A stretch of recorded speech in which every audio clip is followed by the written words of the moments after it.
இன்று எனது அப்பா என்னுடன் இருக்கப் போகின்றார். அனைவருக்கும் பணிவான வணக்கம். வணக்கம். அன்பு மகளே, ஓ, இன்று நீங்கள் எந்த முதிரையை தரப்போகின்றீர்கள்? 4 பொருளுள்ள அர்த்தமுள்ள முதிரையை தரப்போகின்றேன். 4 பொருளுள்ள அர்த்தமுள்ள முதுரை.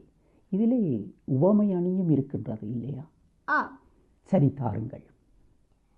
நீரளவே ஆகுமாம் நீராம்பல் தான் கற்ற நூலளவே ஆகுமாம் நுண்ணறிவு, மேலே தவத்தளவே ஆகுமாம் தான் பெற்ற செல்வம், குலத்தளவே ஆகுமாம் குணம். இதுக்கு பொருள் தெரியுமா? நீங்களே சொல்லிவிடுங்களேன். சரி, சொன்னா போச்சு. ஒரு அள்ளிக்கு நாங்கள் எவ்வளோத்துக்கு தண்ணி ஊற்றுறோமோ அவ்வளோத்துக்கு அது வளரும்.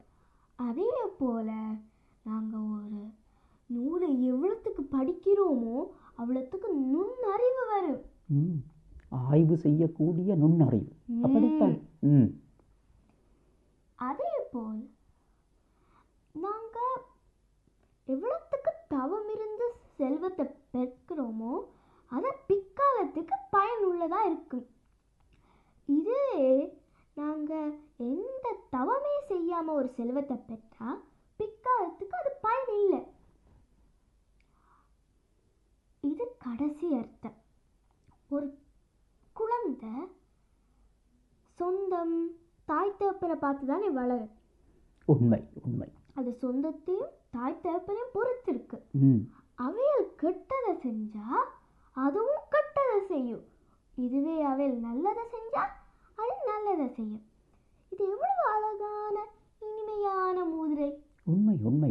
அதாவது குலத்தளவே ஆகுமாம் குணம். எங்களுடைய குலம் என்ன? தமிழ் குலம், தமிழ் குடி. அந்த குடியினுடைய உயர்ந்த குணங்கள், அதை நாங்கள் காலம் காலமாக பின்பற்றி வந்தால் அது உயர்ந்த குணமாகும். அப்படித்தானே அவை கூறுகிறார். அதை நான் சுலபமாக சொன்னேன். சிறப்பு. மீண்டும் இன்னொரு முதிரை சந்திக்கிறேன். அதுவரை நன்றி, வணக்கம்.